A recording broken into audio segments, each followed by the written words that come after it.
Voilà. Donc ce soir, c'est le Yom HaZikaron de Halal Tzahal. Alors évidemment qu'on dédie l'étude, les Ilou Nishmatam. Et je n'ai pas voulu annuler le cours. Au contraire, je me suis dit, à 8 heures, on s'arrêtera pour la minute de silence et on continuera. On Et entend bien donc, ici, là? pardon? On entend bien On ici? n'entend rien. Je vais le mettre ici Je vais le mettre là. Ah. Est-ce que Alors, tu peux faire le cours aussi les Ilou des Elon Nishmat, Nishma, Arabe Shmuel Ben Esther? qui c'est? Oh, Arabe Shmuel Ben Shetrei, là. hein? D'accord. Les Ilou Nishmat, arabe, je suis moi, alors, ce Shabbat, on va lire deux parachiotes, Tazria, Metzora. Comme ça, on a un grand package. Les deux sont effectivement totalement reliés par le sens et par tout ce qui se passe dedans. Qu'est-ce qu'il y a dans les parachutes de Tazria, Metzora? Alors, première, première, euh, première mitzvah, c'est la femme qui enfante un garçon, on doit lui faire la brit milah. Donc, c'est les dynimes de la Tum'at Ayoledet, comme on dit. Elle doit être combien de jours? Elle doit être Tme'a, impure. Ensuite, on lui fait le huitième, 7 jours, elle doit être impure. Le huitième jour, on lui fait Brit Mila. Juste après, on commence à parler de dynimes de la Tsarat. Qu'est-ce que c'est que la Tsarat? C'est une expression dermatologique d'un problème, euh, comme dirait-on aujourd'hui, tous les problèmes dermatologiques sont des expressions psychosomatiques. Et là, elles sont effectivement pas psychosomatiques, mais disons spirituosomatiques. Ça veut dire Tous que les c'est problèmes un, de peau, ouais, c'est c'est psychosomatique. pratiquement Ah, admis aujourd'hui que tout ce qui se passe sur la peau, c'est des répercussions de problèmes. C'est l'un des, avec la gastro, c'est l'un des domaines où le psychosomatique est le plus prouvé. En tous les cas, il y a donc la tsarat, tsarat qu'on traduit généralement par lèpre, alors que ça n'est pas forcément de la lèpre. Mais aujourd'hui, la lèpre en hébreu, c'est la tsarat. Mais tsarat dans la Torah, ce n'est pas la lèpre. Il y a plusieurs formes. Et donc, il y a toute une série de diagnostics qui doivent être faits par le Cohen concernant la tsaraat et tout ce qu'il doit faire, justement, on va y revenir. Ensuite, il y a, après la tsaraat, il y a comment est-ce qu'on fait pour sortir de cet état de tsaraat. Et ensuite, il y a les dinim de la toum'a, encore une fois, de l'impureté, des écoulements normaux ou pathologiques chez un homme ou chez une femme qui rendent impur un jour ou 7 jours. Voilà. Et c'est comme ça que finit toute la. Donc nous avons vraiment deux parachiotes qui parlent de problèmes, aujourd'hui on dirait des problèmes médicaux, des problèmes de toum'a, c'est-à-dire d'impureté de la personne, d'un homme, d'une femme, dans certains cas. Ce sont tous des cas pratiquement physiologiques. Il y a très peu de cas pathologiques, mais ce sont des cas, même les cas pathologiques, ce sont des cas qui sont décrits de la même manière que les cas physiologiques. Bon.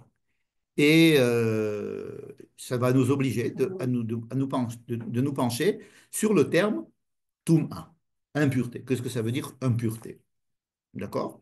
Et pourquoi cela vient ici, dans notre paracha? Je vous rappelle que nous avons, la paracha précédente, inauguré le Mishkan.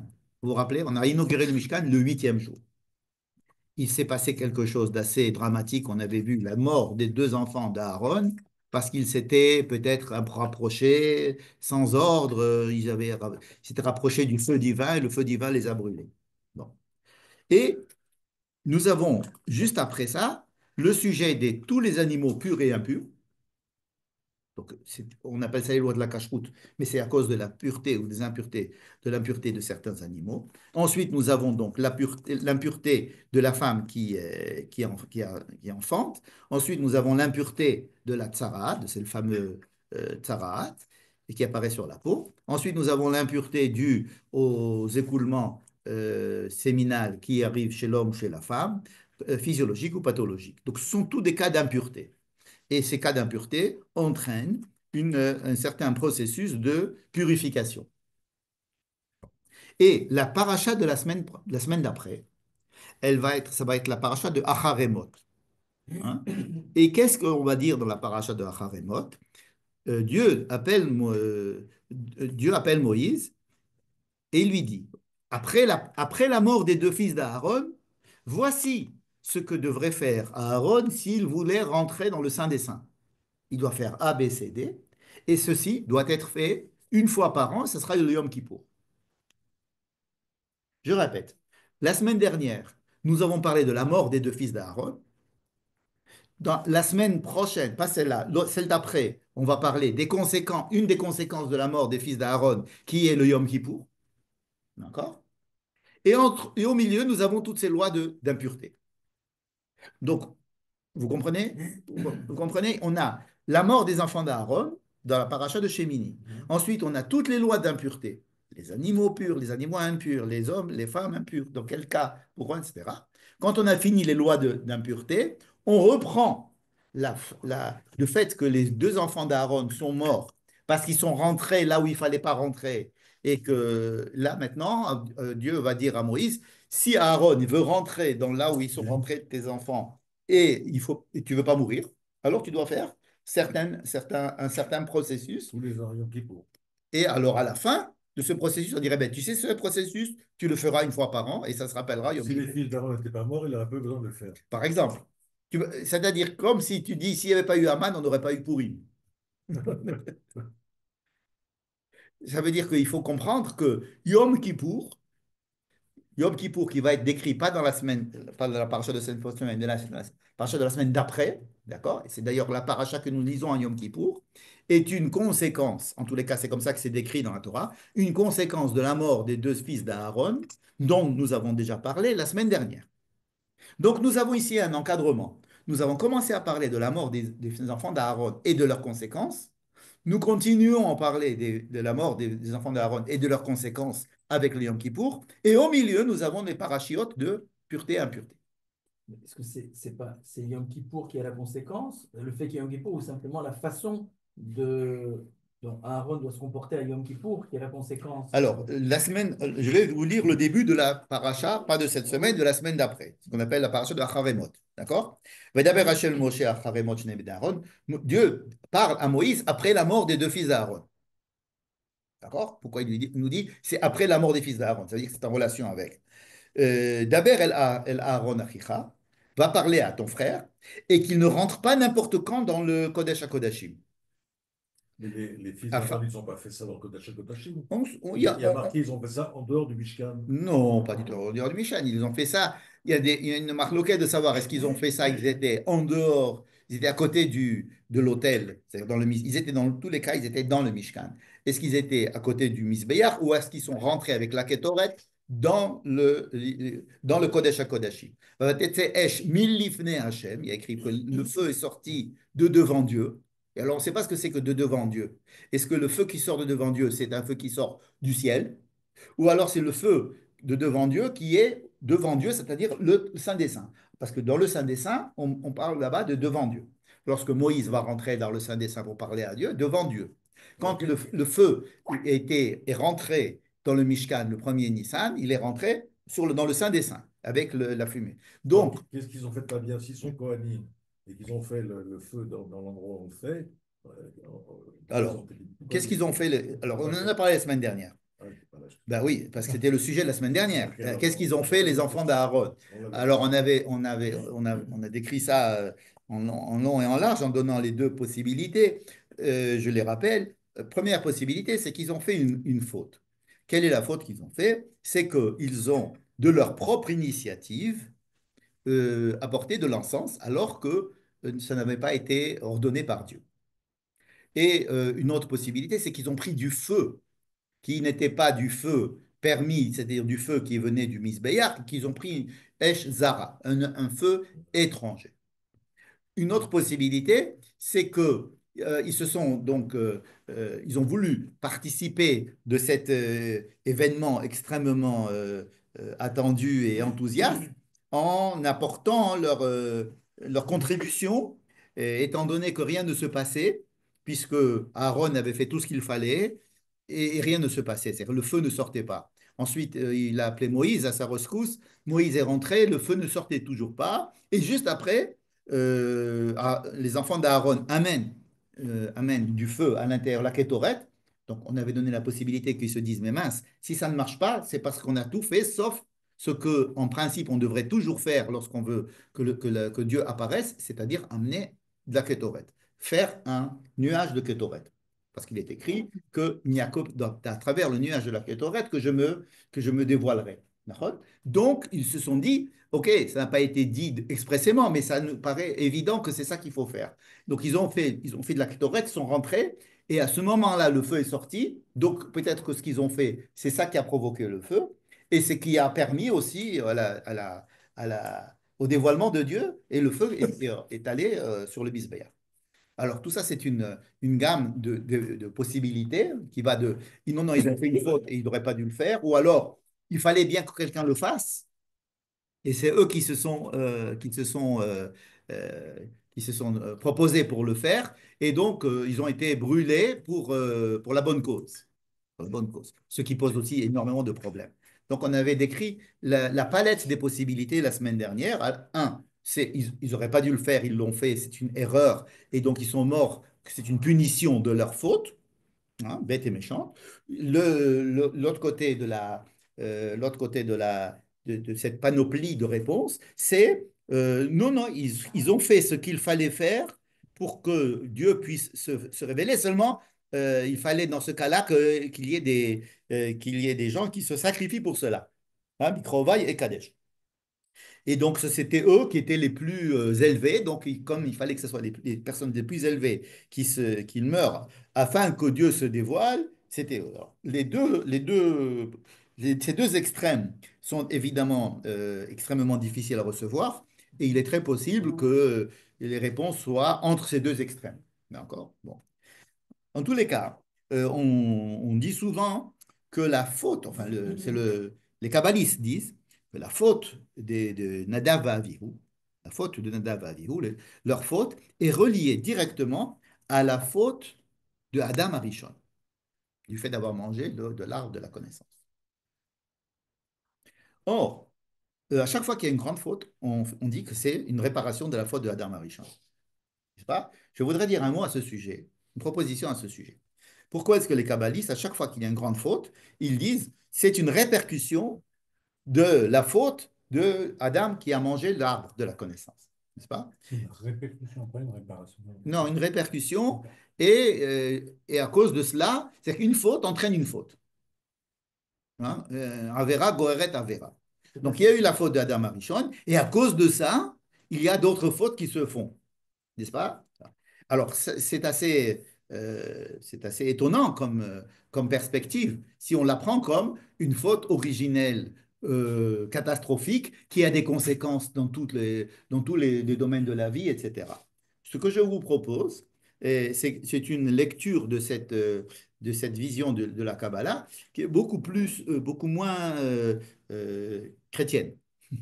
C'est quoi? C'est de dire, le fait même que nous allons faire rencontrer le monde du 7 avec le monde du 8. Ce qui était la semaine dernière, il se rappelle peut-être, le monde du 7, c'est ce monde-ci. Le monde du 8, c'est le monde parallèle à ce monde-ci, mais qui était dans une autre dimension. Alors, le monde du 8, il n'est pas dévoilé dans ce monde. Le monde du 8, c'est un monde où la présence de Dieu est évidente, où les choses, si vous voulez, c'est derrière le rideau, le monde du 8. Bon. Il y a certains qui disent que le monde du 8, il vient après le monde du 7, c'est-à-dire après la mort, par exemple. Le Rolam Abba, il est après la mort. Mais on peut dire aussi que le monde du 8 est au-delà du 7, c'est-à-dire il est présent même pendant qu'il y a le monde du 7, mais le monde du 8 est là. Le peuple d'Israël fait partie du monde du 8. Le Beth Amikdash fait partie du monde du 8. D'accord? Et donc, la rencontre entre le monde du 8 et le monde du 7, c'est impossible. C'est impossible de faire rencontrer un monde fini, un monde où la nature a ses lois, et un monde qui est au-delà, dans une dimension qui est une dimension autre. C'est surnaturel. Et faire rencontrer ces deux choses, c'est impossible. Ça demande un clash. Ça demande il y a un prix à payer pour ce clash-là. On le voit avec la présence du peuple d'Israël dans l'histoire. Ça ne passe pas. Ça veut dire que c'est toujours quelque chose d'illogique qui se passe lorsque Israël rentre en contact avec l'histoire. Et alors, des gens extrêmement sensés et intelligents, dès qu'ils doivent parler d'Israël, il y a quelque chose qui, il y a un plomb qui saute, et il y a des mensonges, il y a des trucs tellement bizarres qu'il y a des choses totalement illogiques qui se passent. Encore plus lorsque Israël se trouve sur sa terre, alors là, ça fait une déflagration dans le monde. Le monde n'accepte pas cette chose-là parce que c'est la rencontre du monde du 7 avec le monde du 8. Oui. C'est-à-dire qu'on est juste là pour montrer au monde une image du Pour monde. représenter le monde du 8, c'est-à-dire le monde du 8, en fait, c'est le monde, c'est le monde du 1. Qu'est-ce que c'est que le monde du 1? C'est-à-dire, imaginons qu'il y avait le monde du 1 qui a voulu qu'il y ait qui a créé le monde du 7, du monde du 6 plus 1, ça fait 7.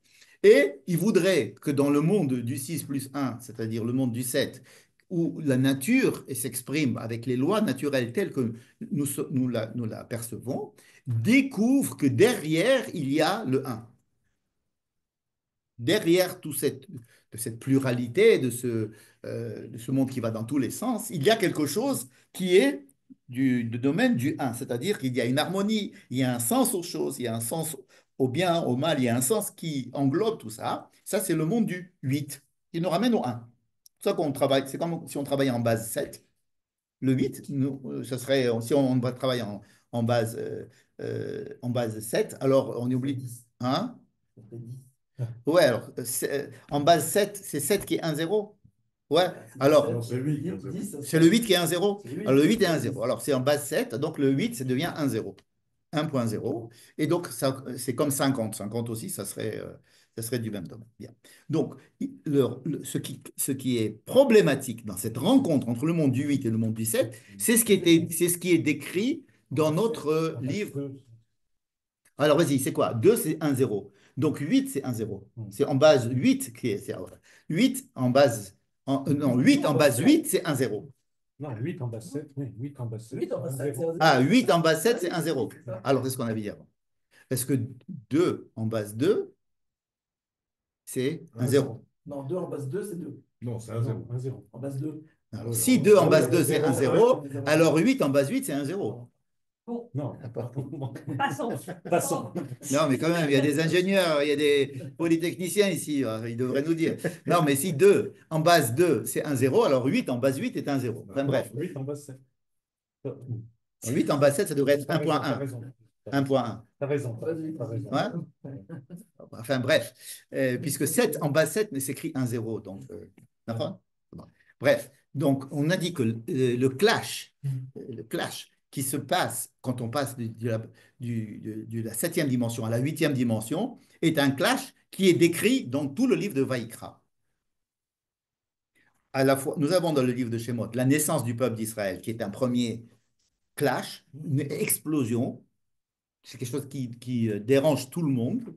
Ensuite, comment va fonctionner ce peuple? Ça aussi, c'est une explosion. Mais à l'intérieur du peuple. Le livre de Vaïkra ne parle pas du peuple d'Israël vis-à-vis des autres nations ou à l'extérieur du peuple. Le livre de Vaïkra parle du peuple d'Israël à l'intérieur de lui-même. Comment est-ce que lui va vivre cette chose-là? Comment lui va être kadosh? Tout ça, c'est une préparation à la paracha de Kedoshim. Vous devez être kadosh, saint. Qu'est-ce que c'est qu'être saint?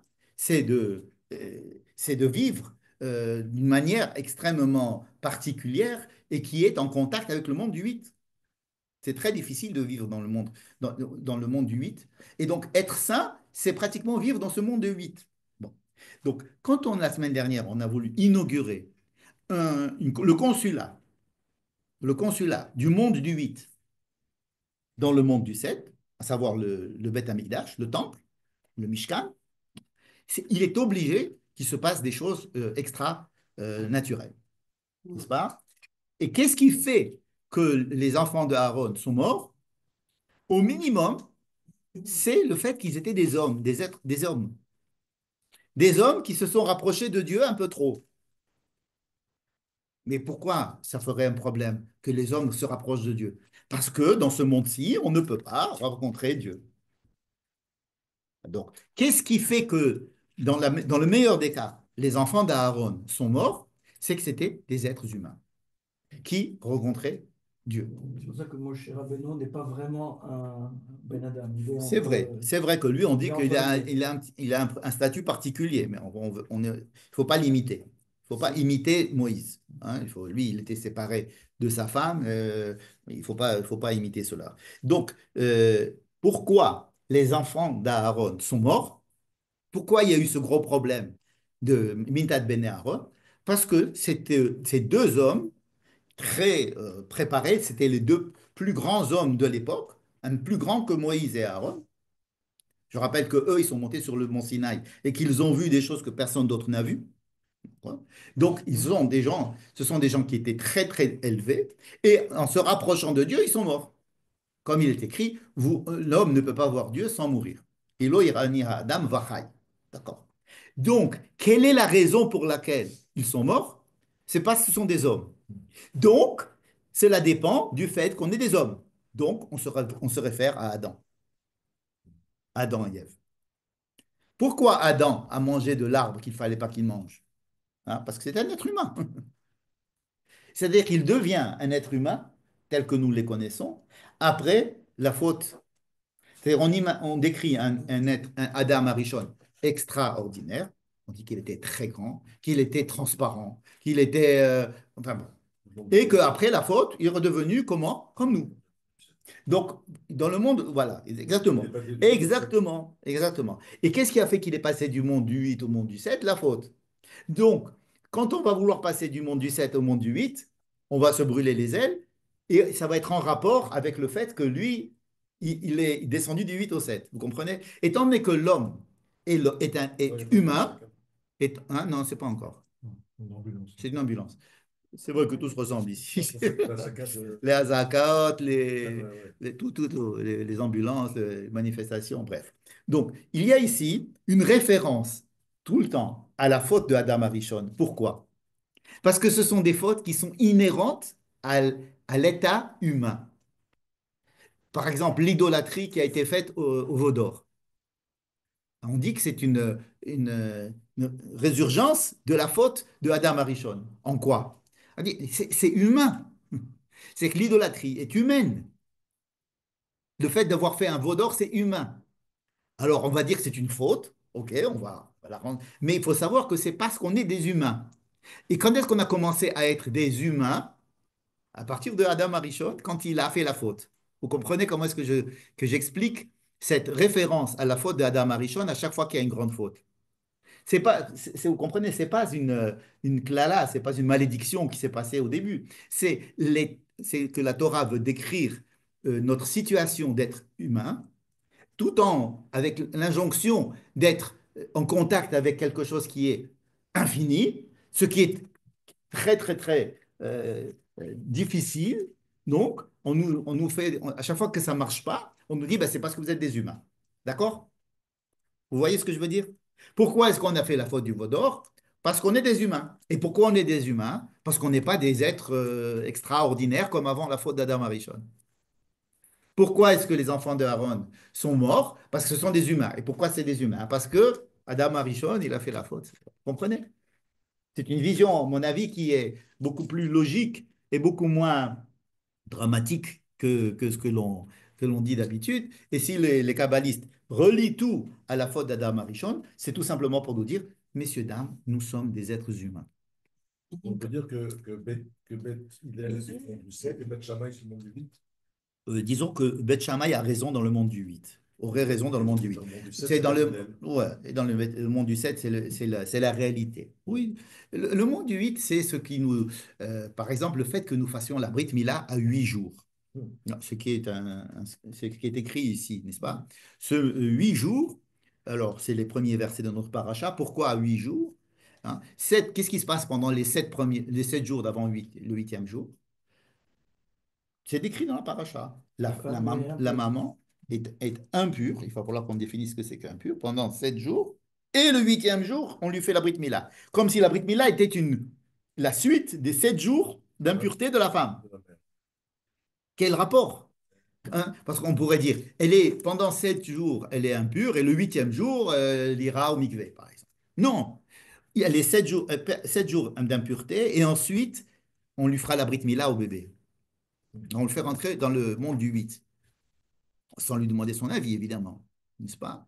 C'est-à-dire qu'on rentre, on oblige le peuple juif à rentrer dans le monde du 8 alors qu'il ne le désire pas. Qui voudrait rentrer dans le monde du 8? C'est tellement insupportable à vivre. C'est pas quelque chose c'est pas quelque chose de sympathique d'avoir à supporter d'être dans du monde du 8 alors qu'on est dans un monde du 7. Non, Toutes les mitzvot qu'on nous avons dans la Torah, c'est pour essayer de nous entraîner à vivre dans un monde du 8. C'est pour ça que c'est aberrant. Ça, parce que lui, la Brit Mila est liée à l'état de la mère, Oui, alors que, mais finalement, c'est une mitzvah qui incombe au père et pas à la mère. c'est vrai. Alors, que veut dire que la mère est impure pendant 7 jours? On va essayer de parler donc, de l'impureté maintenant. Parce que impureté, ça nous fait penser à la saleté ou à la fait. Ça n'est pas ça. Ça n'est pas du tout une question d'hygiène ou de malédiction ou des choses comme ça. C'est vrai que le mot impur en français, il est connoté de façon extrêmement négative avec toutes les mythologies, etc. Qu'est-ce que c'est que la Toum'a et la Tahara? Puisque c'est le sujet de notre paracha, de nos deux parachiotes. La Toum'a et la Tahara. C'est simple. La Toum'a et la Tahara ont été inventées pour décrire les conditions minimales pour rentrer dans le monde de la Kedusha. Je répète. La Tahara et la Toum'a, ce sont des états, c'est pas une dynamique, ce sont des états dans lesquels l'homme ou la femme se trouve, dans lesquels ils ne sont pas en état d'être en contact avec la Kedusha. On ne peut pas leur demander de rentrer dans le monde de la Kedusha. Pourquoi? Parce qu'ils sont préoccupés par autre chose, tout simplement. Ils ont d'autres problèmes. Ils rentrent dans un état physique, physiologique ou pathologique, peu importe, un état qui, humainement, on ne peut pas demander à rentrer dans le monde de la Kedusha. D'ailleurs, il n'y a aucune loi dans la halakha qui oblige quelqu'un à être pur. C'est uniquement si vous rentrez dans le temple, il faut être pur. Si on rentre dans le temple. Sinon, c'est manquer d'importance. D'accord? Sinon, il y a des sectes qui ont essayé d'être purs en permanence. Pendant le deuxième temple, surtout, vers la fin du deuxième temple, beaucoup de sectes vivaient en état de pureté permanente. Ça veut dire qu'ils étaient sans arrêt reliés à leur mikvé. Et qui faisaient quoi? Donc, c'est comme quand il y avait le Covid, quoi. C'est-à-dire que c'est une situation extrêmement difficile à vivre. Mais en principe, selon la halakha des pharisiens, de la nôtre, c'est tant qu'on n'est pas on ne rentre pas au temple, on est impur. Et d'ailleurs, tout le monde était impur en permanence, pratiquement. Les Kohanim doivent être purs pour manger de la trouma, Oui, les Kohanim, parce qu'ils sont en rapport avec la Kedusha. mais même s'ils sont pas au Beth Amikdash. Oui, mais eux, ils vont manger des Kadashim. Ils vont manger des choses qui sont Kadosh. Ça peut être un Mikdash qui mange ça, non? Non, les Non, Kohanim non. mangeaient chez eux. Ah bon? Oui, il y avait des Ils doivent Kohanim être qui purs étaient. chez eux aussi? Non, Pour pour manger des aliments qui ont été consacrés, qui sont de Kedush, ces aliments qui sont Kedoshim, les aliments même. Si on parle de la trouma, c'est que c'est des choses qui sont. Donc, ils doivent être purs pour pouvoir la manger. Toute personne qui doit être en contact avec la Kedusha en général doit être pure. D'accord. Et donc, étant donné que nous inaugurons un Mishkan qui est censé faire entrer à l'intérieur de notre monde un espace de Kedusha, et on va nous donner des mitzvot pour nous demander d'être Kedoshim. Donc, c'est justement à ce moment-là que la Torah va nous donner les lois de la pureté. C'est-à-dire quoi les lois de la pureté? C'est n'approcher le monde de la Kedusha que si vous êtes pur. Pourquoi? C'est pas une punition. C'est simplement, si vous faites ça, vous ne pouvez pas faire ça. C'est-à-dire, si vous êtes préoccupé à faire une chose, vous ne pouvez pas être en mesure de rentrer dans le monde de la Kedusha parce que le monde de la Kedusha demande un état, une liberté d'esprit et de corps tel que le minimum, c'est d'être pur d'abord. Ensuite, on verra. Non, mais alors ça veut dire que depuis que le temple est détruit, il n'y a plus de Kedusha dans le monde? La Kedusha, elle existe, il n'y a pas de Beth Hamikdash, mais nous vivons la Kedusha à un degré bien moindre, puisque nous sommes tous impurs. Tout le monde est impur aujourd'hui. À partir du moment où le Beth Hamikdash a été détruit, qu'il n'y a plus la vache rousse pour rendre les gens purs, tout le monde est impur. Maintenant, nous vivons dans un monde un peu de compromis où nous avons une kedusha, où nous vivons une kedusha. Alors la halakha nous a permis d'accéder à la kedusha même en étant impur, ce que les sectes, par exemple les Sadducéens, le Kat HaChaverim, HaEchad, tous ces sectes extrêmement religieuses qui disaient non, il faut absolument être pur dans tous les cas, n'est-ce pas? Alors que les pharisiens, en fait, ils étaient très cool. Ils nous ont dit, écoutez, bon, on va vous permettre de pouvoir faire, par exemple, de faire le kiddush de Shabbat en étant pur, en étant impur. On va vous permettre de vous marier, faire des kiddushin en étant impur. On va vous permettre de faire tout ce qui est kadosh, toutes les mitzvot de la kedusha, et il n'y a que le lieu de la kedusha, c'est-à-dire le Beth Amikdash, où nous ne pouvons pas rentrer si nous sommes impurs. Ce qui fait qu'aujourd'hui, par exemple, on est interdit de rentrer sur le mont du temple, parce que c'est un endroit, c'est l'endroit du temple, et c'est l'endroit où il y avait le temple, et on ne pouvait pas y rentrer tant qu'on n'avait pas été purifié. Et comme aujourd'hui, on n'a aucun moyen de pouvoir se purifier, donc on ne peut pas y aller. D'accord? Donc c'est pour ça qu'on ne rentre pas dans le monde du temple. Ouais, si on va au mikvé, Mikvé. Même si tu vas au mikvé, le mikvé ne te rend pas pur. Donc, quel est le rôle du mikvé? On va tout Alors, le mettre. mikvé aujourd'hui, c'est pas pour te rendre pur, pour rentrer au Beth Amikdash, je disais, on vit un judaïsme de compromis où le mikvé ne te rend pas pur comme tu devrais être pur pour pouvoir rentrer au temple. Alors, ce sont des petits. Alors, on dit, dans cette enceinte autour du mont du temple. Alors, c'est une enceinte qui n'est pas le mont du temple, mais c'est autour où les gens pouvaient aller en faisant uniquement la tvila, sans avoir été purifiés par la vache rousse. Alors là, aujourd'hui, les gens ils disent, pour aller là-bas, il faut se tremper dans un mikvé. C'est forcément la vache rousse. Ah, purifié Ah. Autrement, on est tous tout mal. Donc le mikvé aujourd'hui ne permet pas de nous purifier du tout, mais c'est encore une fois une manière de vivre cette situation de compromis où il n'y a pas de Beth Amikdash, où on pourrait avoir un rapport avec la Kedusha, sinon il n'y a plus de Ham Israël, quoi. S'il n'y a plus de Kedusha, il n'y a plus de Ham Israël. Donc on ne peut pas dire qu'à partir du moment où il n'y a plus de temple, alors il n'y a plus de peuple d'Israël. Ce n'est pas possible. Donc le peuple d'Israël continue à vivre. Donc il y a des lois qui viennent, des lois de compromis, qui nous disent, bon, là, il y a le mikvé pour un genre de tahara. Il y a des endroits, par exemple, autour du temple où on peut rentrer si on va au mikvé, mais on ne peut pas rentrer dans tel endroit parce que dans ce cas-là, il faut la vache rousse, etc. Mais pour le principe, Ce qui permettent, c'est pour d'autres raisons, Dim qui bouge.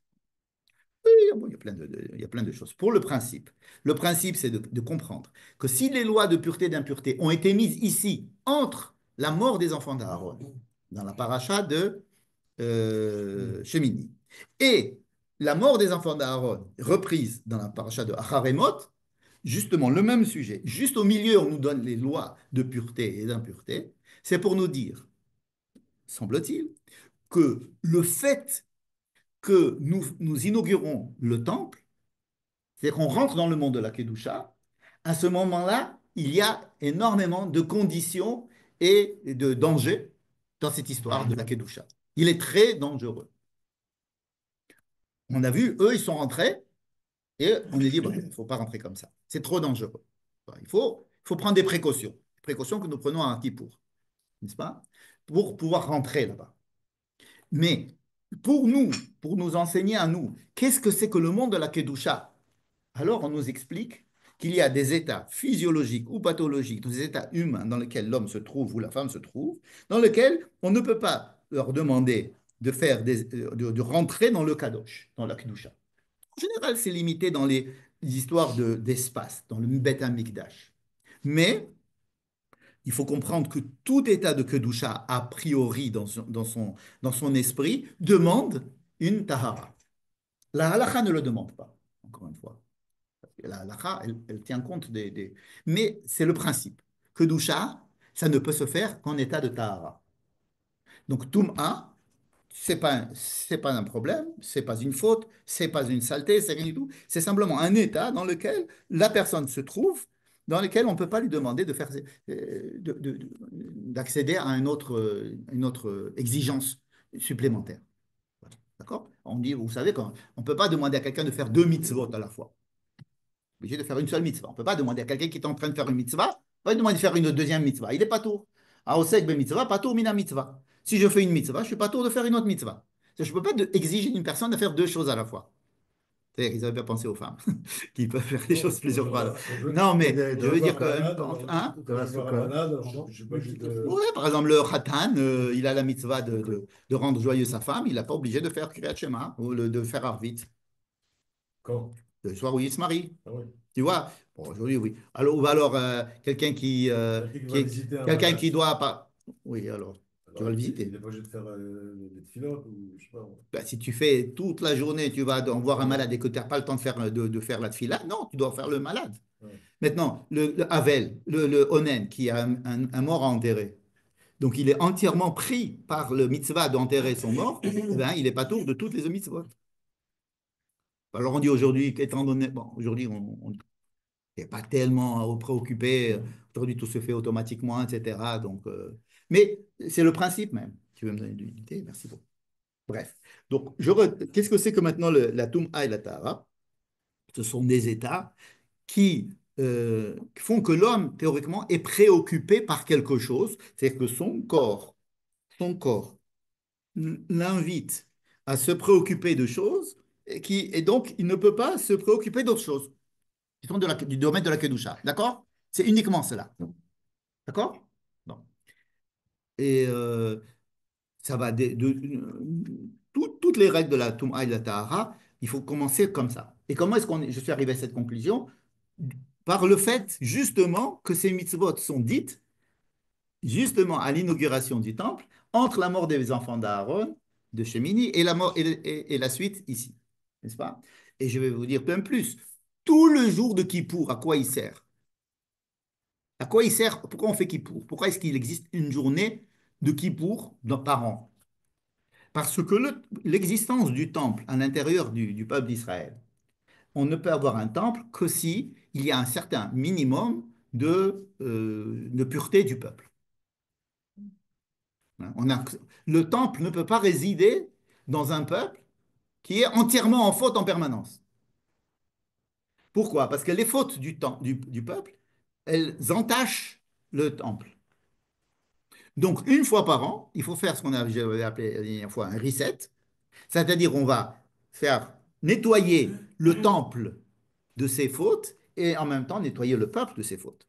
Alors nous, on en profite avec Kippour, qui est la capara de nos fautes, mais c'est surtout parce que le temple qui est ici, qui est présent parmi nous, doit lui aussi subir une purification. Et donc, les corbanotes qui sont apportés le jour de Kippour sont là pour purifier les fautes des Béné Israël et aussi pour purifier le temple qui a été souillé par les fautes d'Israël. D'accord? Donc, vous voyez que la pureté et l'impureté, ils sont intimement liés au problème de la Kedusha. Puisque le Beth Amikdash ne peut continuer à exister en tant que Beth Amikdash s'il y a trop de Toum'a. Et donc, une fois par an, on va être obligé de faire un nettoyage complet. Pourquoi il y a une différence pour la femme qui accouche entre les 7 premiers jours et Alors, la femme qui accouche, pendant les 7 premiers jours, alors c'est ce qui est écrit dans la Torah n'est pas la halakha. Hein. Les 7 premiers jours, elle est tméa. Dans quel sens elle est tméa? Elle est impure, dans le sens où elle ne doit pas avoir de rapport sexuel avec son mari. D'accord? Et après, la Brit Mila, elle peut avoir des relations sexuelles avec son mari, même si elle saigne. Je parle de la Torah, je ne parle pas de la halakha.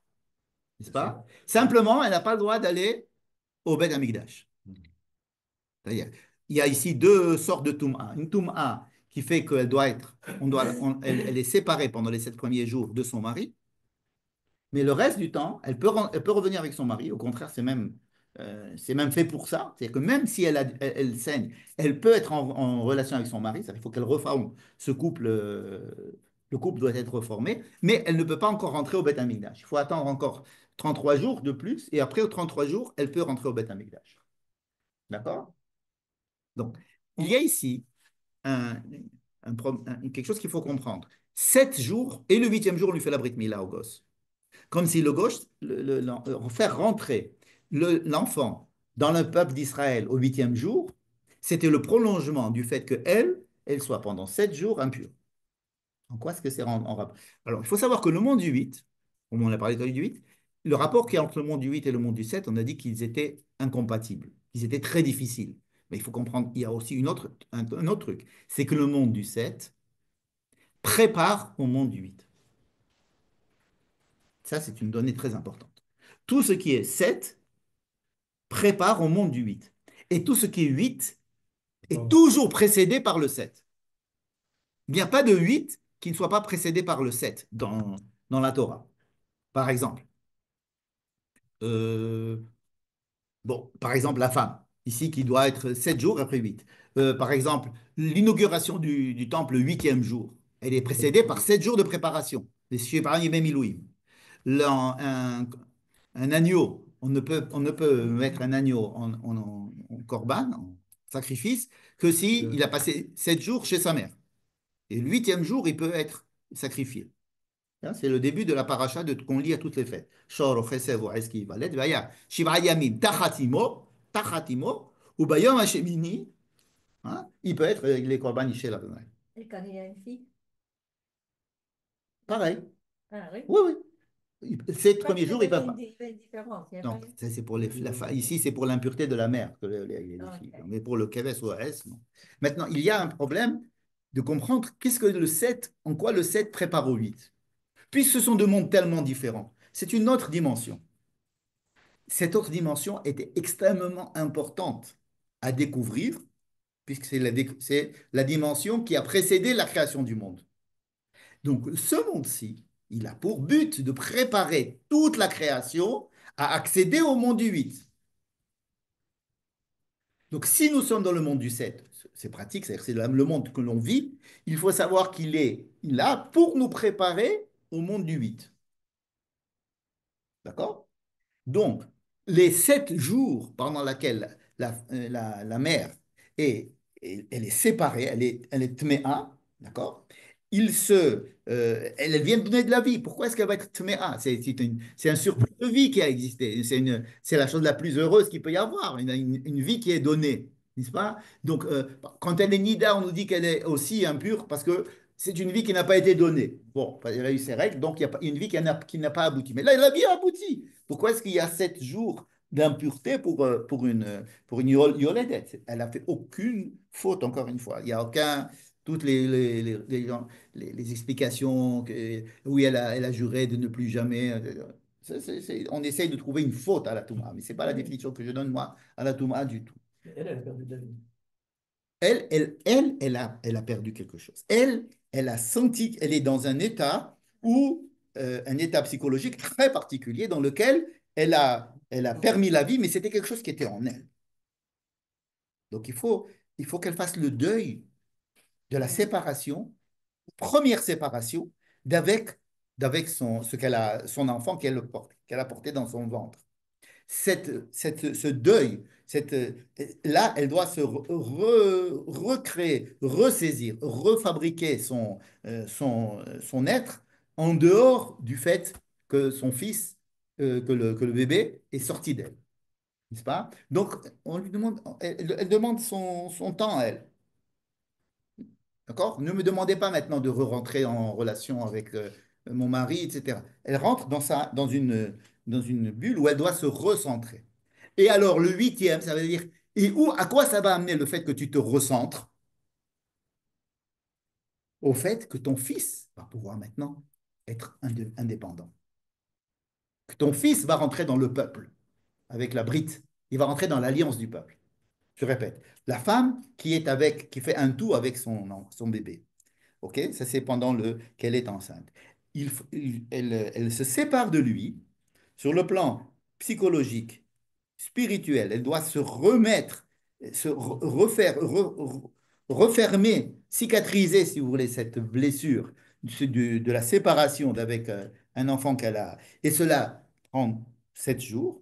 Et ensuite, une fois que l'enfant il est en dehors de sa bulle, si j'ose dire, une fois qu'elle a cicatrisé cette blessure narcissique qu'elle pouvait avoir avec son enfant, hein, c'est pas simplement le fait d'avoir coupé le cordon.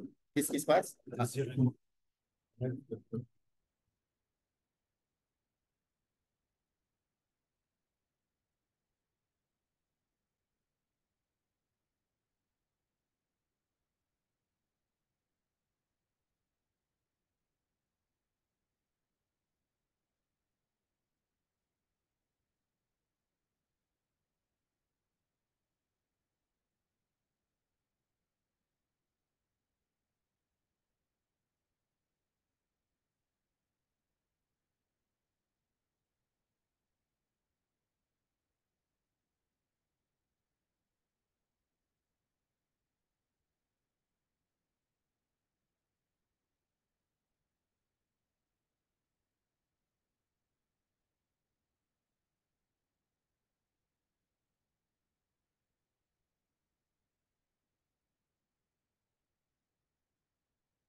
Donc, on va essayer de reprendre notre... Dans une fille qui naît, elle rentre directement dans le monde du 8, puisqu'on ne fait pas la brite. Oui, il y a beaucoup de gens qui expliquent ça comme ça. Mon problème à moi, c'est de retrouver mon, mon Zoom. Je ne sais pas comment le retrouver, en vérité. Bon, peu importe. On va voir comment on va faire pour retrouver le Zoom. Parce que j'ai appuyé sur un truc. Et il est fermé? Hein? Il s'est fermé? Attends, des secondes, on va faire ça. Voilà, et on va faire ça. Très bien. Parfait. On reprend. Et donc, je disais que le fait que la Yoledette, elle a 7 jours pour se recentrer sur elle-même, le 8e jour, qu'est-ce qui se passe? C'est pas que elle qui s'est recentrée sur elle-même. C'est que maintenant, il y a un nouveau-né. Ce nouveau-né qu'on va projeter, qui va naître, pas sur Terre, simplement, pas dans le fait qu'il est né, il respire, et c'est un enfant qui est né, on peut l'inscrire au Misra Dapnin. C'est qu'il rentre maintenant dans le monde du peuple juif, qui est le 8e, qui est la dimension du 8e. C'est-à-dire que le 8e jour, Imol Bessar Orlato, c'est le prolongement des 7 jours. C'est-à-dire, si j'ai demandé à la mère pendant 7 jours de se reconstruire et de s'isoler et de pouvoir reconstruire ses qualités, il faut savoir que ces 7 jours-là vont permettre à l'enfant, lui aussi, d'être maintenant indépendant et pouvoir pénétrer dans ce monde du 8. Alors nous, en tant que Israël, on est On est dans le monde du 8, alors on est sans avoir en dichotomie avec le monde du 7. tout à fait. On est schizophrène, on vit dans le monde du 7. Par exemple, on est au Shabbat et on dit Me'en Olam Haba. Est-ce que c'est Olam Haba ou c'est pas Olam Haba? Est-ce que c'est le monde à venir ou c'est le... Quand je fais Shabbat, c'est le monde à venir ou c'est pas le monde à venir? Non, c'est pas le monde à venir. Mais c'est comme si c'était le monde à venir. Quelqu'un qui a un magasin et qui le ferme samedi, c'est pas normal. C'est pas normal de fermer, d'arrêter de cultiver son champ un jour par semaine. Donc c'est effectivement ce qu'on nous demande de faire pour entrer dans ce monde du 8, ce sont des choses qui sont extrêmement contraignantes, contraignantes. Et elles ont des conséquences qui dépassent l'entendement. Donc là, on est dans le monde du 8, le Shabbat, et les 7 jours de la On n'est pas semaine. dans le monde du Shabbat, on est dans le monde du 7, qui est celui de nous apprendre à nous connecter avec le monde du 8. Mais on n'est pas dans le monde du 8, dans le Shabbat. Ah. On est dans le monde du 7. Et dans la semaine, on est dans le monde du 8. Normalement, on est dans le monde du 6. Maintenant, non, écoute, alors, on a expliqué ça bien la semaine dernière. Le monde du 6, c'est la nature. 6, c'est la nature. C'est l'homme qui arrive, c'est Rousseau qui arrive et qui voit la nature et qui décrit la nature. C'est le philosophe qui voit la nature et qui décrit tout le monde qui l'entoure. 7, c'est une invitation à se décaler par rapport à ce monde pour essayer d'y trouver du sens. Mais quelle force tu vas pouvoir faire ce genre de choses? Parce que on t'apprend à vivre, à être connecté à ce monde qui est au-delà de ce monde-ci, où il y a du sens, où le sens est caché dans un monde du 8. Et alors, c'est grâce à cette connexion avec ce monde du 8 que nous continuons à vivre dans ce monde-ci en y trouvant la Kedusha. C'est-à-dire que quand je fais Shabbat, Je te dis que nous, on appartient à Israël, il est dans le monde du nous sommes, exactement, nous sommes le peuple qui sommes reliés au monde du 8. On n'y est pas. Hein? Mais on n'y vit pas. Non, quelqu'un qui vit dans le monde du 8, c'est qu'il est mort. qui vit complètement dans le monde du 8. D'accord? Nadav et Abihu, ils sont rentrés dans le monde du 8, ils sont morts là-bas. D'accord? Ils ont été. Si c'est une blague, tu me le dis. Bon. Et ça veut dire que si on vit dans ce monde-ci, on est, si vous voulez, en porte-à-faux. Voilà. Le peuple d'Israël est en porte-à-faux entre le monde du 7 et le monde du 8. On est en porte-à-faux. Tout ce que nous vivons, notre histoire, c'est une vie de porte-à-faux. Cette vie de porte-à-faux, c'est ce qu'on nous demande de faire en étant kedoshim. Kedoshim tiyu. Soyez saints. Soyez saints. Comment est-ce que je vais être saint? Il faut sans arrêt que je me décale de la situation dans laquelle je suis pour pouvoir y apporter du sens. Par exemple, je bois un verre de thé et je vais dire Baruch Ata Hashem, je vais parler de Dieu alors que je suis en train de boire un verre de thé. Baruch Ata Hashem, et j'ai Dieu en face de moi quand je bois un verre de thé. Baruch Ata Hashem, c'est-à-dire que le thé, il invite Dieu, il m'invite à rencontrer Dieu par un verre de thé. Eloheinu melech haolam, je dis qu'il est maître du monde.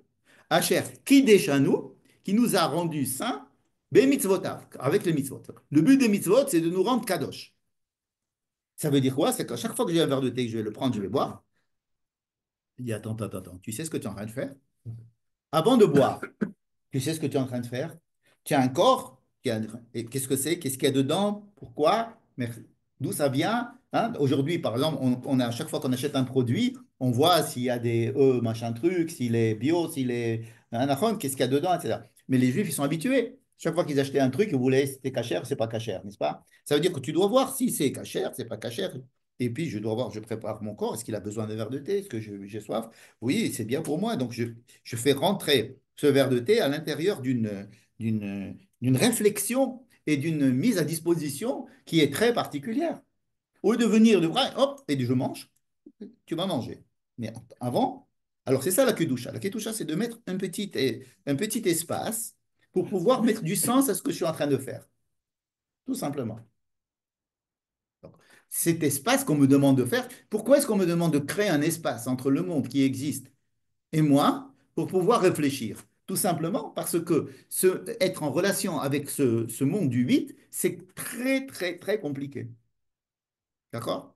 Et c'est pour ça qu'il y a des lois qui nous disent, si tu es dans tel état physique, alors, dans ce cas-là, sache que tu ne peux pas rentrer dans le monde de la Kedusha, enfin, dans l'espace de la Kedusha, puisqu'il s'agissait du Beth Amikdash. D'accord?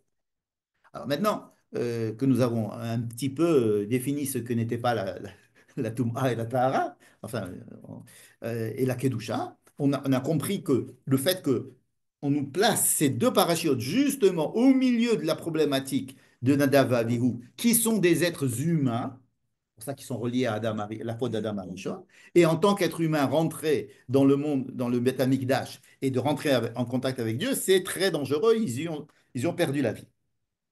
Et nous avons l'obligation, pas de nous écarter de ce monde, pour dire, écoutez, c'est tellement dangereux cette histoire, laissez-moi tranquille, je n'y vais plus, j'y vais pas. C'est dangereux d'aller dans le Saint des Saints, on n'y va pas. Ça va, on n'y va pas. Non, il faut y aller quand même une fois par an. Pourquoi? Pour faire un reset. Pourquoi faire un reset? Parce que vous êtes le peuple d'Israël, pour pouvoir continuer à vivre et avoir la présence de la Kedusha en lui, est obligé de faire un travail de reset une fois par an. C'est obligé, sinon il ne peut pas supporter. C'est comme on est obligé de prendre la voiture et de l'amener tous les 10 000 km faire une révision. Sinon, on n'a pas l'autorisation de conduire. Enfin, en Israël. Bon, c'est pas encore venu en France. Mais il y a quelque chose comme ça de faire un reset. C'est ça Yom Kippour. Et d'où ça vient cela? Ça vient du fait que nous sommes des êtres humains. Et qu'en tant qu'être humain, on est obligé de faire plein de choses qui sont en dehors des prescriptions. Et donc d'être tamé. Et pour essayer de remettre les choses à zéro, pour qu'on puisse continuer à être le peuple d'Israël, il y a Yom Kippour. Pourquoi? Parce que on est des êtres humains. Bien, on ne peut pas être des êtres humains et non, regardez Nadav et Abihu, ils sont bons. D'accord? Bon, une fois qu'on a mis cela en place, on va dire quelques mots quand même à propos de la Tsarat. Si vous avez dit quelques minutes, n'est-ce pas? La Tsarat, hein? On a le temps. C'est 2-3 minutes. On a D'accord? le temps, c'est tout. Hein? On a le temps. On a le temps. D'accord, alors quelques minutes. Donc, nous savons ici, juste après la Brit Mila, on nous parle de la Tsarat. Ça paraît très bizarre. Pourquoi on nous parle de la Tsarat? Qu'est-ce que c'est d'abord que la Tsarat en elle-même? c'est une manifestation cutanée d'un problème, euh, d'un problème spirituel, d'un problème psychologique, d'un problème, c'est-à-dire que la personne est en inadéquation avec lui-même et avec son entourage. Et s'il a Sarah des murs dans la maison, Pareil. ça n'a besoin qu'un problème psychologique. Oui, c'est-à-dire que non, c'est pas la maison qui a un problème psychologique, ça veut dire que c'est la personne qui y habite a un problème avec leur lieu d'habitation. Donc, une personne, alors, est-ce que c'est une maladie? Non. Comment on sait que c'est pas une maladie? Par exemple, qui c'est qui définit que j'ai une Le sarade? Cohen. Le Cohen et le Cohen seul. Qui c'est qui dit que je suis Nida? C'est moi. C'est moi qui c'est qui dit que je suis Zav? C'est-à-dire un homme qui a un écoulement. C'est lui. Ah, pas besoin Alors, j'ai une sarade. Ah, t'as vu, t'as un truc blanc sur ta peau. T'as vu, tout ton bras est devenu blanc. Ah, voilà, je dois être cette sarade. Non, tant que le Cohen n'a pas dit, je ne suis pas de sarade. Ouais. Rien du tout. Rien. Ouais. Je peux faire ce que je veux. D'ailleurs, si tu parles de la maison, par exemple, il rentre dans une maison et il voit que c'est une sarate. La maison, elle est négoire. Qu'est-ce qu'il fait? Oublier la maison. Il fait d'abord vider la maison. Pourquoi? Parce que s'il dit la maison est Tsaraat, tout ce qui est dans la maison devient impur. Ah, ouais, Donc qu'est-ce ouais. qu'il fait? Sortez de là. Et les meubles aussi et tout? Tout sortir de là. Et Mais si- alors, mais s'il y a la Tsaraat, il y a la Tsaraat. Bah ouais. Qu'ils le disent ou qu'ils le disent pas, il y a la Tsaraat. Aussi. Non. Bien C'est sûr. le fait que le Kohen décide de le dire qui va faire que la Tsaraat va avoir Parce lieu. que là, les meubles et tout, ils n'ont pas la. Sinon, tous les meubles, ils sont devenus impurs, on doit les détruire. Non, mais s'ils ont sorti, S'ils sont sortis, il n'y a rien, aucun problème. Tous les gens qui étaient à l'intérieur sortent et après il dit, ou il dit pas, mais il dit, c'est Tsaraat. Et après, à un moment, ça marche. D'accord? et Donc, personne n'a fait. par exemple, vous avez quelqu'un qui va rentrer à Pessah. Il est à Pessah. Ben quoi, il À va? Pessah, le fête de Pessah ou Sukkot. Et il voit qu'il y a une Tsaraat, donc il va chez le Cohen. Et le Cohen, il va voir le truc, il dit, dis-moi, c'est une Tsaraat, ça? Qu'est-ce que tu penses? Le Cohen, il n'a pas le droit de lui dire. Il lui dit, c'est Reviens la après. fête. Ah, Reviens après la fête. Pourquoi? Parce qu'on ne veut pas gâcher la fête. Mais le monsieur, il a Tsaraat, il a la Tsaraat. Shabbat aussi. Hein? Shabbat aussi, dans ce cas-là. Non, c'est pour le Moed. Ah C'est bon. pour le Moed. Ah. Mais, écoute, ça dépend du fait qu'il ait Tsaraat ou qu'il n'a pas de Tsaraat. Non, c'est le fait que le Cohen l'a dit. Si quelqu'un vient chez le Cohen pendant la fête, il lui demande, il lui dit rien du tout. Tu n'as pas la Tsaraat, va-t'en toi. On va faire un gros cadeau au Cohen. Ne fais pas, il n'y a pas de Tsaraat. Rentre chez toi. Tu peux aller au Beth Amikdash, donc ce n'est pas une question de contagion ni rien. Puisqu'il peut, s'il est vraiment contagieux, si c'est une question de maladie, qu'il est contagieux, etc., il doit tout de suite prendre des mesures pour l'exclure. Pas du tout. Ça dépend du Cohen. Et qu'est-ce que c'est que le Cohen? C'est celui qui ne s'occupe pas de la peau, du corps, il s'occupe de l'esprit. Donc c'est un problème d'esprit. Et qui c'est qui doit faire le diagnostic? Est-ce que c'est venu parce que qu'est-ce que j'ai fait moi pour que ça arrive? C'est la personne elle-même. Le Cohen ne va pas aller lui expliquer quels sont ses... C'est pas le psychologue. Lui va faire simplement le diagnostic. Et c'est la personne, après, il va isoler un certain temps, et selon l'évolution du négat, selon l'aspect, ça va beaucoup jouer sur l'évolution, il va décréter qu'il va être impur, et donc il doit se retirer de la société, et il doit rester un certain temps jusqu'à ce que ce problème s'arrange, et après il revient à la société. Bon, il peut savoir quelle est la cause de ça. C'est à lui à voir. Il n'a qu'à aller voir un psychologue. Il n'a qu'à payer. C'est lui qui paye. C'est pas la sécurité sociale. C'est lui qui paye le psychologue et qui essaye de voir quel problème. La tsaraat n'attaque que des gens bien, que des gens qui sont capables, que des gens à qui ça parle. Ça ne va pas attaquer des gens que ça ne parle pas, à qui ça ne parle pas. On ne va pas donner des signaux à quelqu'un qui ne va pas les recevoir, qui ne va pas les comprendre. C'est pour ça qu'il n'y a pas beaucoup, il y a pas de tsaraat. Il y a des problèmes dermatologiques, mais pas de tsaraat. Donc la tsaraat, c'est quelque chose qui est spirituel, qui attaque la peau, le bassar, et le bassar, c'est-à-dire la peau, est le reflet de problèmes spirituels. Donc, celui qui doit réparer ça, en fait, qui a diagnostiqué, c'est un spécialiste du spirituel, le Cohen, n'est-ce pas? Et il doit être mis à l'écart de la société parce que la plupart des problèmes de la tsaraat, ce sont des problèmes que j'ai avec la société. Il y en a qui parlent médisance, il y en a qui parlent, peu importe quelles sont les. La Torah ne donne pas la liste des choses qui peuvent entraîner la tsaraat. Les Rachamim parlent de la Lachon Hara, mais ça n'a pas du tout, ce n'est pas du tout écrit dans la Torah. On lui fait comme, rappelez-vous, comme Myriam. Myriam, ce qu'elle a dit sur Moshe, c'est pas du Lachon Hara, c'est beaucoup plus important. Peu importe, la Torah ne nous dit pas quelles sont les raisons de la tsaraat. Elle nous dit que c'est un problème que le Cohen, dont le Cohen seul peut, peut statuer, n'est-ce pas? Donc, ce sont dans le corps, le bassar, c'est le bassar qui exprime le problème spirituel. Et ça, c'est quelque chose d'extrêmement lié au judaïsme, de savoir que le judaïsme se vit surtout par la vie concrète. Hein. C'est-à-dire, tu ne vas pas manger cette bête, tu vas manger cette bête, tu ne vas pas manger cela, tu ne vas pas le faire comme ça. S'il t'arrive, c'est qu'on s'occupe vraiment du corps comme étant le substrat de notre vie spirituelle. Sur le Il n'y a vêtement, pas de dichotomie entre le spirituel et le matériel. Voilà ce que je voulais dire, pardon. sur le vêtement, qu'est-ce que ça signifie? Alors, les vêtements aussi, c'est quelque chose qui. Chaque chose représente une personne qui a un vêtement, s'attache mon vêtement. La Torah ne dit pas quel est le problème. On nous dit qu'est-ce qu'il faut faire au vêtement, qu'est-ce qu'il faut que je fasse à moi. Donc, il y a la personne, c'est son problème, c'est son effet, c'est-à-dire son esprit, son âme, quelque chose qui est à l'intérieur, qui va sortir sur sa peau, qui peut sortir un peu plus éloigné sur son vêtement et qui peut se sortir encore plus éloigné sur sa maison, sur les murs de sa maison. N'est-ce pas? Mais ce sont des émanations, des signes qui sont donnés à un homme qui est capable de les diagnostiquer, sinon ça ne sert à rien. Je voudrais finir une chose. Juste une Oui, question, quand c'est sur la maison, par exemple. ouais, Alors, on détruit la maison, ouais. on jette les Pas pierres. toute la maison. Si, ça dépend. Si c'est qu'une seule pierre, on enlève la pierre. Si c'est deux Mais le pierres, on problème, enlève deux pierres. mais Et si c'est toute la maison, la personne en elle-même, le propriétaire de la maison, n'est pas envoyé en dehors du non, non, bâtiment. non, non, non. Alors que c'est lui le problème. Non, c'est sa maison. Il va voir sa maison. Ouais, ouais, Et sa ça peut maison, expliquer. Mais sa attends, maison- mais quand sa maison, quelqu'un, c'est il a lui. sa maison qui est détruite, il ressent quelque chose. Si ta maison, elle est détruite, Oui. si ton vêtement, il est atteint, tu dois te poser la même question que si tu as, pas la même question, une autre question, mais c'est quand j'ai ma peau ça fait pas mal. C'est là, simplement. Ça fait pas mal, je peux rester, d'accord? Tu sais quoi? Je peux prendre un couteau et l'enlever. Il y a un petit truc ici, je l'enlève.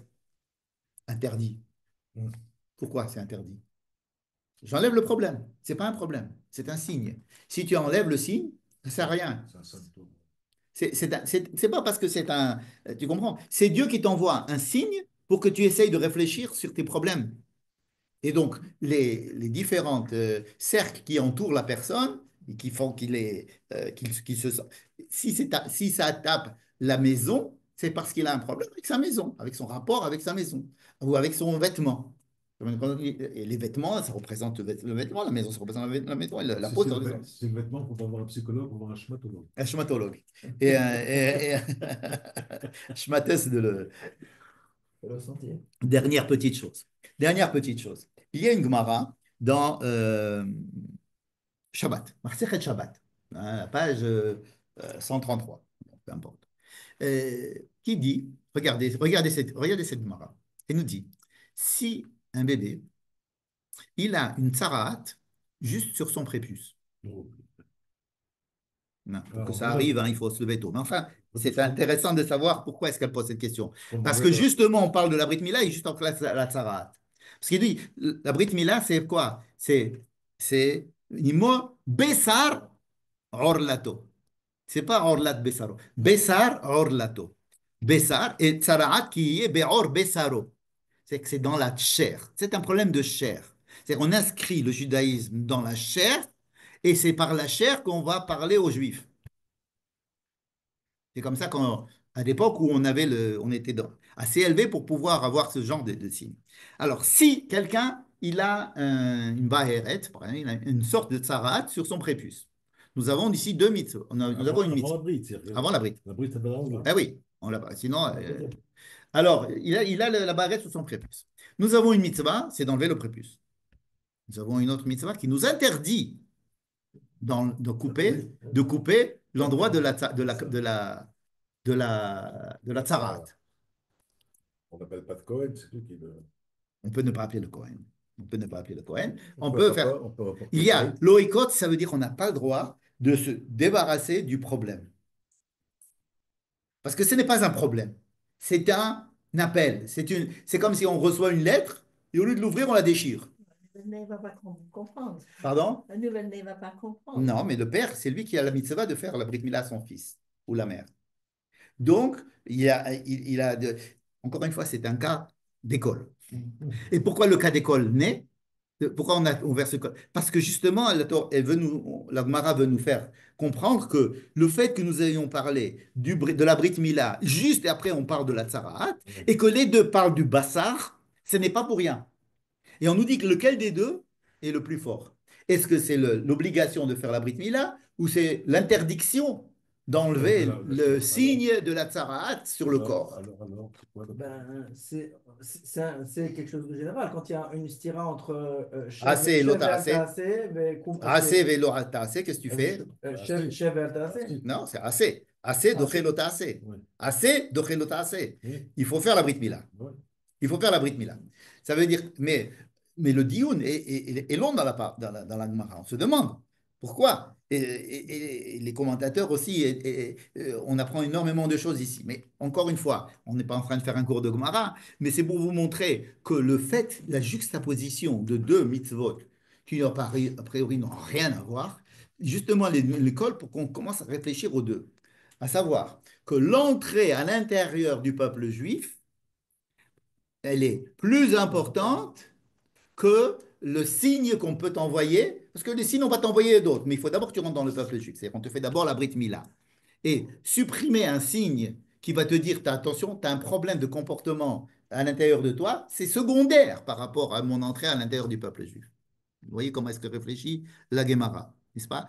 Mais ce qu'il y a en dessous, c'est de dire que la chair, c'est notre corps, notre vie, tout ce que nous faisons dans la vie, le fait de manger, de courir, de faire du sport, tout ça, c'est une manière d'exprimer notre judaïsme. Il n'y a pas une dichotomie entre le corps et l'esprit, du tout. Au contraire, c'est le corps qui est un substrat de l'esprit. C'est comme si c'était un cahier avec des choses écrites dessus. Hein. Le corps, il exprime, c'est pas simplement par le fait qu'il est un substrat, mais il est aussi celui qui parle et celui qui est fabriqué par notre spiritualité. Donc, l'inauguration du Mishkan, qui était un truc hyper spirituel, Beth Amikdash, nous faisons un temple, etc. Hop, calmez-vous. Regardez d'abord comment vous êtes, regardez ce que vous avez. Est-ce que tu es en état? Doucement. Shirat Yamim, reste 7 jours avant. C'est-à-dire, comme j'avais parlé la semaine dernière, du danger, le danger de la sainteté, n'est-ce pas? C'est-à-dire qu'il faut savoir comment rentrer à l'intérieur des défis qu'on nous propose. Pas n'importe qui peut rentrer dans le défi qui nous est proposé. Et rentrer au Beth Amikdash, c'est un défi. C'est un défi, c'est un grand honneur, mais c'est aussi une très grande responsabilité et un grand danger. D'accord? Et donc, de là, nous allons passer juste après avoir expliqué qu'on a inauguré le temple, que pour rentrer dans le temple, il faut être tahor. Ensuite, qu'il faut faire un reset du temple, c'est la paracha de Haremot, un reset du temple et un reset de tout, parce que l'homme, il est humain, il est en rapport avec Adam Arishon. Ensuite, on arrivera au cœur du Sefer Vayikra, à savoir la paracha de Kedoshim, avec toutes les mitzvot de Kedusha. Bon, ça, c'est une autre histoire. Voilà. Alors pensons, en ayant une pensée aux Kedoshim qui sont morts pour la Hatzmaout et pour notre survie en Eretz Israël, et en espérant qu'il n'y en ait pas d'autres et que nos soldats reviennent à la maison en bonne santé et que les otages reviennent à la maison en bonne santé et que Dieu envoie de la Refoua Shlema à tous les blessés et à tous les malades. Voilà. Bonne soirée. Tודה רבה.